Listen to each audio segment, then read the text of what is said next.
Hello my all dear students of fourth class. Science के last video में हमने हमारा चैप्टर नंबर 10 कंप्लीट किए थे and from today we are going to start our chapter number 11 which is our solar system, हमारा solar system. Let's begin में देखो क्या दिया है। Have you ever looked at the sky at night, आपने कभी रात के समय पे आसमान में देखा है? व्हाट डू यू सी, आप लोग क्या देखते हो? प्लेंटी ऑफ स्टार्स, बहुत सारे stars. The sky is full of stars and other heavenly bodies, जो आसमान है वो तारों से और दूसरी हेवनली बॉडीज से भरा पड़ा है। Can you name a few heavenly bodies that you see in the sky, कुछ ऐसे हेवनली बॉडीज का नाम बताना था जो आप आसमान में देखते हो। तो हम सन देखते हैं, मून देखते हैं और स्टार्स देखते हैं। और प्लैनेट्स कभी कभी, क्योंकि ऐसे हमें प्लैनेट्स नहीं दिखते हैं ना। Our universe is made of galaxies, stars, planets, natural satellites and several other heavenly bodies। जो हमारा यूनिवर्स है, जो हमारा आसमान है पूरा, वो काय से बना है? गैलेक्सीज से, तारों से, प्लैनेट से, नेचुरल सैटेलाइट से और दूसरी कुछ हेवनली बॉडीज से मिलके। ठीक है, so let's start our chapter. कहाँ से शुरू हो रहा है? The sun and the stars. Rajat wants to become an astronomer when he grow up. Did you know who is an astronomer? रजत एक लड़का जिसे एस्ट्रोनॉमर बनना है बड़े होके। तो आप जानते हो कि एस्ट्रोनॉमर क्या होते हैं, कौन होते हैं? Astronomers a scientist who study the heavenly bodies. Astronomer ऐसे साइंटिस्ट होते हैं जो कि हेवनली बॉडीज के बारे में, जो आसमान में जो चीज़ें हैं उनके बारे में जानते हैं और पढ़ते हैं। They use instruments like telescopes to study the characteristics of the heavenly bodies. वो इंस्ट्रूमेंट्स का यूज़ करते हैं जैसे कि टेलीस्कोप का, और उसके थ्रू देखते हैं आसमान में और हेवनली बॉडीज़ के बारे में जानते हैं। They work in place called observatories, और वो जहाँ काम करते हैं वो जगहें क्या कहलाती हैं? Observatories. One day Rajat was looking at the night sky through a telescope. एक रात को क्या हुआ, रजत जो था वो रात के समय पे टेलीस्कोप से आसमान में देख रहा था। ही वॉज वेरी एक्साइटेड, वो बहुत ज़्यादा एक्साइटेड था। And see there are many suns shining in the sky, और उसने देखा कि वहाँ बहुत सारे सूरज है जो मतलब शाइन कर रहे हैं। Do you agree with him, क्या आप एग्री करोगे उससे? Yes, there are many suns in the sky but the sun is a star. हाँ, बहुत सारे सन है स्काई में, पर जो सन है वो क्या है? स्टार है। Stars are huge glowing balls of fire. जो स्टार्स है, जो तारे हैं, वो क्या हैं? बहुत बड़े बड़े आग के जलते गोले हैं।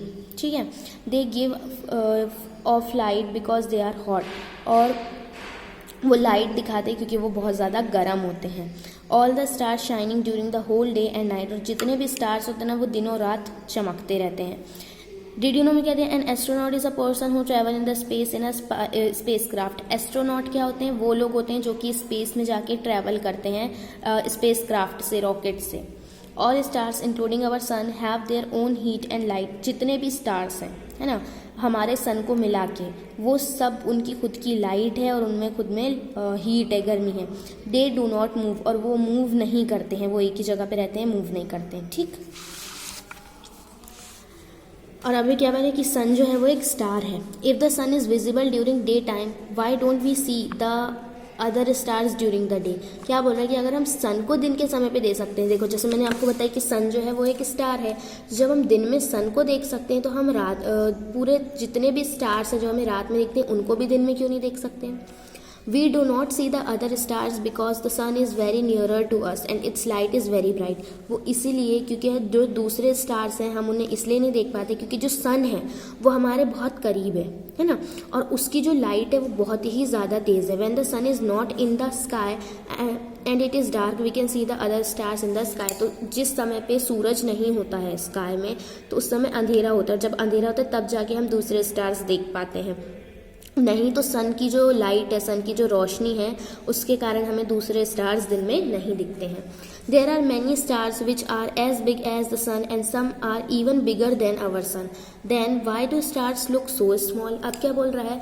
तारे जो हैं वो बहुत ही सारे हैं, और जैसे अपना जो सूरज जितना बड़ा है ना उतने ही बड़े बड़े तारे हैं, और बल्कि ये बोलो कि उससे भी ज़्यादा बड़े हैं, और कुछ ऐसे भी तारे हैं जो सन से भी ज़्यादा बड़े हैं, लेकिन वो हमें इतने छोटे क्यों दिखते हैं? You can understand that if you look at the headlights of a car at night, when the car is close to you, the light seems bright. देखो, जब आप ये ऐसे समझ सकते हो कि जब आप हेडलाइट की तरफ देखते हो, कार की जो हेडलाइट होती है ना, जब आप उसमें रात को देखते हो तो तब आपको समझ में आता है कि उसकी लाइट कितनी तेज़ है ना, क्योंकि वो क्या होता है, जब कार अपने पास में होती है ना, तो उसकी लाइट जो होती है वो बहुत ज़्यादा तेज़ होती है. When it is far away the light seems much dimmer. But जब वो हमसे बहुत ज़्यादा दूर होती है तो उसकी जो लाइट होती है वो काफ़ी कम दिखती है. रात के समय पे कभी कार को देखना तो आपको पता चलेगा, कार जो एकदम बहुत दूर रहती है ना जब, तो उसकी जो लाइट रहती है, जो उसकी हेडलाइट रहती है वो बहुत ही छोटी छोटी दिखती है और उसकी जो रोशनी होती है वो बहुत कम दिखती है. और वहीं जब वो कार पास में आती है तो उसकी जो कार की जो मतलब हेडलाइट की जो रोशनी होती है वो काफ़ी तेज़ होती है. In the same way the sun appears to be very bright because it is so close to the earth.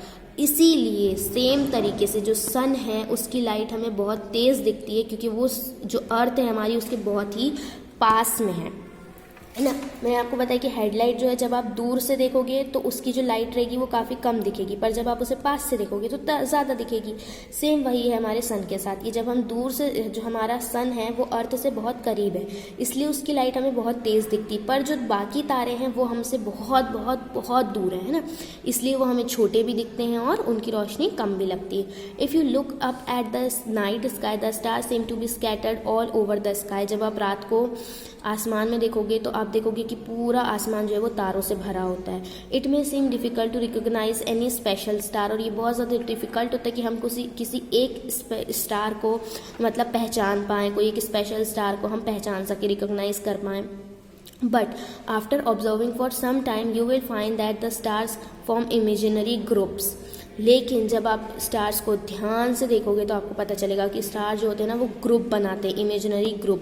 These groups of stars are called constellations. और ये जो ग्रुप होता है स्टार्स का वो कहलाता है कॉन्स्टलेशंस. अच्छा, आप लोग ना रात को चढ़ना छत पे और फिर तारों को देखना. जब आप तारों को देखोगे तो पता चलेगा वहाँ बहुत सारे शेप बने हुए हैं, अलग अलग ग्रुप्स बने हैं तारों के और उसमें शेप हैं. तो वो जो शेप, वो जो ग्रुप है ना वो कहलाते हैं कॉन्स्टलेशंस. ठीक है, अब आ जाओ लेट्स ट्राई वन पे. यहाँ दिया है कि suppose 2 torches are focused on the same area of a dark room but they are placed at different distance from the area. Which one will appear to be brighter. अभी जो मैंने आपको ये सूरज का जो कॉन्सेप्ट समझाई, जो इसकी लाइट का, जो अभी कार के हमने हेडलाइट के थ्रू समझे, सेम वैसा ही क्वेश्चन यहाँ पे दिया हुआ है कि आप समझो कि एक अंधेरे कमरे में आपने 2 टॉर्च रखे हो. ठीक है, एक ही दीवार पे आप उसका फोकस करो एग्जैक्ट सेम जगह पे. ठीक है, टॉर्च को आपने जला के रखे और एक ही जगह पे उसकी लाइट मार रहे हो आप. बट जो टॉर्च रखे हैं वो दोनों टॉर्च अलग अलग डिस्टेंस में रखे. जैसे एक टॉर्च जो है वो दीवार के पास में है और एक टॉर्च जो है वो दीवार से थोड़ा पीछे है, थोड़ी दूर है. तो आपसे पूछ रहे हैं कि कौन से टॉर्च की रोशनी ज़्यादा पड़ेगी दीवार पे. ऑफ कोर्स जो टॉर्च पास में रहेगा उसकी जो रोशनी रहेगी वो ज़्यादा तेज़ पड़ेगी. क्यों? क्योंकि वो पास में है. और जो दूर रहेगा टॉर्च उसकी जो रोशनी पड़ेगी वो थोड़ी कम पड़ेगी, है ना. तो आंसर आपका आएगा the brightness of the wall from the torch kept nearer will be higher. जो टॉर्च दीवार के पास में रहेगा उसकी लाइट ज़्यादा ब्राइट रहेगी, ज़्यादा तेज़ रहेगी. ठीक है, तो आज हमने थोड़ा सा ही पढ़े हैं हमारे सोलार सिस्टम के बारे में, हमारे सन और स्टार के बारे में.